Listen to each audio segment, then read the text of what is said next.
Now you're watching New Identity. கிறிஸ்துக்குள் அன்பானவர்களே, நம் ஆண்டவராகிய இயேசு கிறிஸ்து நாமத்தில் உங்கள் அனைவரும் சந்திப்பதிலே நாம் பெரும் மகிழ்ச்சி அடைகிறோம். இன்றைக்கான தினவசனம் எபிரேயர் 6ஆம் அதிகாரம் 19ஆம் வசனம். அந்த நம்பிக்கை நமக்கு நிலையும் உறுதியும் திரைக்குள்ளாக போகிறதுமான ஆத்தும நங்கூரமாய் இருக்கிறது. இன்றைக்கு இந்த தினவசனத்தின் தலைப்பு ஆத்மாவின் நங்கூரம். மிக சிறப்பான ஒரு தலைப்பு, ஆழமான ஒரு சத்தியமும் கூட. ஆத்மாவிற்கு நங்கூரம் போட வேண்டும் என்று ஆண்டவர் சொல்லி, எதற்காக ஆத்மாவுக்கு நங்கூரம் போட வேண்டும்? முதலாவதாக இந்த வசனத்தின் அடிப்படையில் நாம் 3 பகுதிகளாக பிரிக்கிறோம். முதலாவது நம்பிக்கை, இரண்டாவது உறுதியும் நிலையுமான அஸ்திவாரம், மூன்றாவது திரைக்குள்ளே பிரவேசித்திருக்கிற மார்க்கம். இந்த 3 பகுதிகளாக நாம் பிரிக்கிறோம். முதலாவது நம்பிக்கை. இங்கு நங்கூரம் என்று சொல்லப்படுவதற்கான உவமையானது நம்முடைய விசுவாசத்தை, நம்மளுடைய ஆண்டவர் மீது இருக்கிற நம்பிக்கையை பறைசாற்றும். உதாரணத்துக்கு ஒரு கப்பலை எடுத்துட்டீங்கன்னா, அந்த கப்பல் ஒரு பலத்த காத்தினாலும் அலைகளினாலும் அடித்து செல்லப்படாமல் இருப்பதற்கு, ஒரு இடத்தில் நிலைத்திருப்பதற்கும் அந்த நங்கூரமானது அவசியமா இருக்குது. எங்கு சென்றாலும் இந்த கப்பல் பிரயாணத்துல இது நடக்கும். அது போலதான் நம்மளோட வாழ்க்கையில கூட ஒருவேளை சோர்வடையும் போது, துன்பப்படும் போது, துயரப்படும் போது நம்மளுடைய விசுவாசம் அசைவாடும்.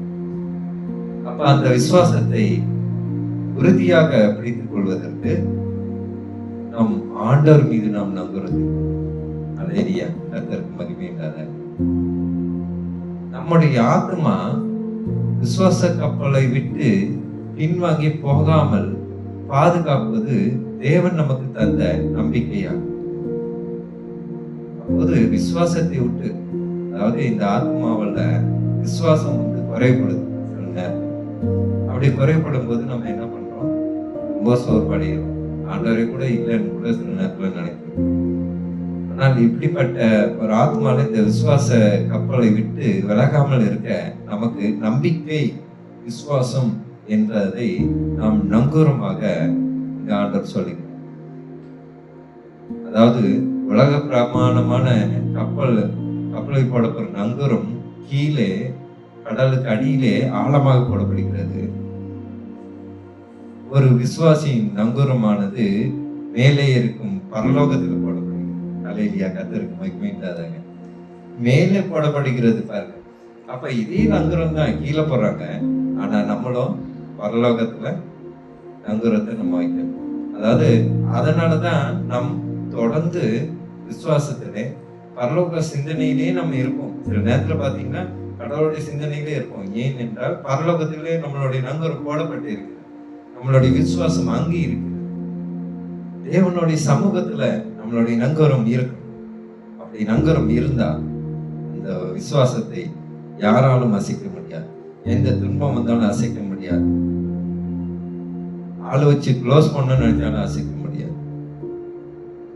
கிறிஸ்துவுக்கு பிரியமானவர்களே, இப்படிப்பட்ட அஸ்திவாரத்தை, இப்படிப்பட்ட நங்கூரத்தை நம்ம பரலோகத்தில் இருக்கிற தேவனுடைய சமூகத்தில் நாம் போட வேண்டும் என்று ஆண்டவர் எதிர்பார்க்கிறோம். அப்படியாக இரண்டாவது நாம் தலைப்பு உறுதியும் நிலையுமான அஸ்திவாரம்.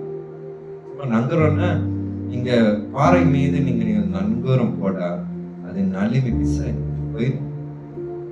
ஆனால் உறுதியான நிலைக்காக, அஸ்திவாரத்துக்காக நீங்க போடப்படுற நங்கூரம் ஒரு நாளும் அசையாது. இதைதான் அப்போஸ்தலன் பவுல் இந்த வசனத்திலே நம்பிக்கை நங்கூரம் என்று மட்டும் சொல்லாமல் உறுதியும் நிலையுமானது என்று சொல்லுகிறார். உறுதியாக இருக்க வேண்டும். அதாவது இந்த ஒரு மாதத்திற்கு நாம் நங்கூரம் போட்டு விட்டு அப்புறம் அந்த நங்கூரத்தை எடுத்து வேற எதுலயே போய் போட்டு விடும். அதான் இப்ப நடந்து கொண்டே இருக்குது. கிறிஸ்துவுக்கு பிரியமானவர்களே, ஒரு சில காலகட்டத்துக்கு அந்த நங்கூரம் எங்க இருக்கு? பரலோகத்துல இருக்கு. ஆனா திடீர்னு என்ன ஆகிருது? அந்த நங்கூரத்தை உருவி இந்த பக்கம் உலகத்து சாத்தங்கையில நங்கூரத்தை இந்தாப்பா நீ எப்படி வேணா எங்க வேணா போட்டு நம்புறத, நாங்க போனா எங்க வேணா வரோம். அப்படி இல்ல, உறுதியான நங்கூரம். ஒரு வாட்டி போட்டா திருப்பி எடுக்கக்கூடாது. அதைதான் இங்க ஆண்டவர் எதிர்பார்க்கிறார். கிறிஸ்துவுக்குள் பிரியமானவர்களே, நாம் எத்தனை முறை ஞானஸ்நானம் எடுக்கும்போது ஆண்டவரே உமக்காக நான் வாழணும் ஆண்டவரே அப்படி என்று சொல்லிவிட்டு அந்த ஞானஸ்நானம் எடுத்து எத்தனை வருட காலம் கடந்து விட்டாலும், ஏன் சில பேருக்கு அந்த ஞானஸ்நானம் எடுத்த தேதி கூட மறந்து விடுவார்கள். அப்படியாக இருக்கிறது. கிறிஸ்துவுக்குள் பிரியமானவர்களே, நாம் விசுவாசத்தை ஞானஸ்நானம் எடுக்கும்போது இருக்கிற விசுவாசத்தை விட 20 வருடம் கழித்த பிறகு அந்த விசுவாசத்தில் ஒரு முன்னேற்றம் இருக்க வேண்டும். அந்த விசுவாசத்தில் ஒரு ஆன்மீக முதிர்ச்சிகளை உருவாக்க வேண்டும். கிறிஸ்துவுக்குள் பிரியமானவர்களே, ஆண்டவருடைய வல்லமை வெளிப்படுகிறது. மூன்றாவதாக, திரைக்குள்ளே பிரவேசித்திருக்கிற மார்க்கம். இதுதான் அடிப்படை. அந்த வசனத்திலே மிகவும் மைய கருத்தாக இருக்கிறது. இந்த நங்கூரத்தை எதுக்காக போட வேண்டும் என்பதற்கான முக்கிய பொருளே இதில் தான் இருக்கிறது. திரைக்குள்ளே பிரவேசித்திருக்கிற மார்க்கம். பழைய ஏற்பாட்டு காலத்தில் பரிசுத்த ஸ்தலம், மகா பரிசுத்த ஸ்தலம் என்று ஒன்று இருந்தது. அங்கு ஆசாரியர்கள் மட்டும்தான் போவார்கள். அதுவும் எப்போ, மகா பரிசுத்த ஸ்தலத்துக்குள்ளே வருடத்திற்கு ஒரு முறைதான் அங்கு போவார்கள். இந்த மகா பரிசுத்த ஸ்தலத்துல யாருமே போக முடியாது. அது ஒரு ரொம்ப பரிசுத்தமான ஒரு இடம். அந்த இடத்துல யாருமே போக முடியாது. ஆசாரியர்கள் மட்டும்தான் போவார். மகா பரிசுத்த ஸ்தலத்திலே ஒரு மாற்றம் உண்டாகும். என்னன்னா, நமக்காக பிரதான ஆசாரியராகிய இயேசு கிறிஸ்து சிலுவை மரணத்தின் மூலம் அந்த திரையை கிழித்து நமக்காக அவர் உள்ளே பிரவேசித்தார். கர்த்தருக்கு மகிமை உண்டாதாக.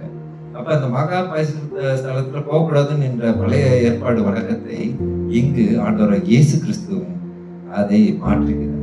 என்னென்றால், அவர் கல்வாரி சிலுவையில் அறையப்படும் போது அந்த திரை சீலைகள் கிழிக்கப்படுகிறது. அங்கு மகா பரிசுத்த ஸ்தலம் என்று ஒன்றும் கிடையாது.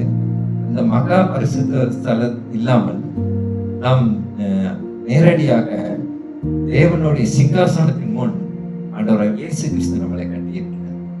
இப்போது நாம் நேரடியாக தேவனிடத்தில் ஜெபிக்கின்றோம் என்றால் அந்த திரைச்சீலை கிழிக்கப்பட்டதுனால கர்த்தருக்கு மகிமை உண்டாதாக. நமக்காக அவர் உள்ளே பிரவேசித்தார். நாம் விசுவாசத்தின் நங்கூரம் நேரடியாக தேவனுடைய சிங்காசனத்தின் முன் கட்டப்பட்டுள்ளது. அப்படிப்பட்ட சிங்காசனத்தின் முன் நாம் தேவனிடத்திலே ஒவ்வொரு ஜெபத்தையும் நம்பிக்கையும் நாம் ஏறெடுக்கிறோம் என்றால் கண்டிப்பாக அது வீண் போகாது. கிறிஸ்துவுக்கு பிரியமானவர்களே, இதை குறித்து கூட நீங்க எபிரேயர் 6ஆம் அதிகாரத்தில் 20ஆம் வசனத்தை நீங்கள் வாசித்தால் உங்களால் புரிந்து கொள்ள முடியும். அப்ப ஆண்டவர் இயேசு கிறிஸ்து அந்த மகா பரிசுத்த ஸ்தலத்துல இருக்கிற அந்த கட்டுப்பாடை உடைக்கிறார். கிறிஸ்துவுக்கு பிரியமானவர்களே, நாம் நங்கூரமானது எங்கு போடப்பட்டுள்ளது? ஆண்டவர் இன்றைக்கு அதை நம்மகிட்ட கேட்கிறார். நீங்கள் எதை நோக்கி நங்கூரம் போட்டு இருக்கிறீர்கள்? பரலோகத்தின் வழியிலேவா, பரலோக பாதையிலா, இல்ல உலக பாதையிலா? பிரியமானவர்களே, உலக பாதையில நாம் நங்கூரம் போட்டால் நாம் உலக காரியங்களுக்கு மட்டும்தான் கட்டுப்படும் சூழலுக்கு நாம் தள்ளப்படுவோம். ஆனால் பரலோக தேவனுடைய சிங்காசனத்திலே நாம் நங்கூரம் போடப்பட்டால் எப்போதும் ஆண்டவருக்கு சிந்தித்துக் கொண்டிருப்போம். நம்ம அனுதினம் எந்த வேலையை செய்தாலும் சரி, ஆண்டவரை மனதில் வைத்துக் கொண்டே அந்த வேலையை செய்வோம். இதெல்லாம் என்ன காரணம்னா, விசுவாசம் என்பது அசைக்க முடியாத ஒரு விசுவாசமாக உருவாக்க வேண்டும் என்பதற்காக தான் ஆண்டவர் இந்த நங்கூரத்தை உண்மையாக நமக்கு போதிக்கிறார். பிரியமானவர்களே, இனி நீங்களே உங்களை கேட்டுக்கொள்ளுங்கள். நீங்கள் உலகத்தின் நங்கூரத்தில் இருக்கிறீர்களா, இல்லை பரலோகத்தின் நங்கூரத்தில் இருக்கிறீர்களா? இப்போது நாம் ஜெபிப்போம். சோதரகத்தாவை துதிக்கிறோம். அப்பா ஆண்டவரே, எங்கள் தப்பிதங்களை எல்லாம் தயவாய் மன்னி, இதோ எங்கள் நங்கூரங்கள் உம்மை நோக்கி வருவதாக. சொற்கதா பரலோகத்தில் இருக்கும் உம்மது சிம்மாசனத்தின் மீது எங்கள் நங்கூரம் இருக்க கடவுதாக. சொற்கதா அப்ப உலக காரியத்திலே நாங்கள் எதை நங்கூரமாக போட்டாலும் அதை நழுவி போயிருக்கும். அது உறுதியாக இருக்காது. ஆனால் உம்மீது போடும் அந்த நங்கூரமானது என்றைக்கும் அசைக்கப்படாது. நித்திய வாழ்வு பரியந்த வரைக்கும் அந்த நங்கூரம் அசையாமல் இருக்கும். சொற்கதா துதிக்கிறோம். அன்பு சகோதர சகோதரிகளை ஜெபிக்கின்ற கர்த்தாவே, அவர்களும் இந்த நங்கூரத்தை உம்மீது போடுவதற்கு, இந்த விசுவாசத்தை நம்புறோம் என்ற விசுவாசத்தை உன் மீது வைப்பதற்கு தேவை கிருபை செய்ய மாட்டோம். உங்கள் மனதோடு நீ பேசுகிறார் துதிக்க இயேசு மூலியமா ஜெபிக்கிறோம் நல்ல பிதாவே. ஆமென்.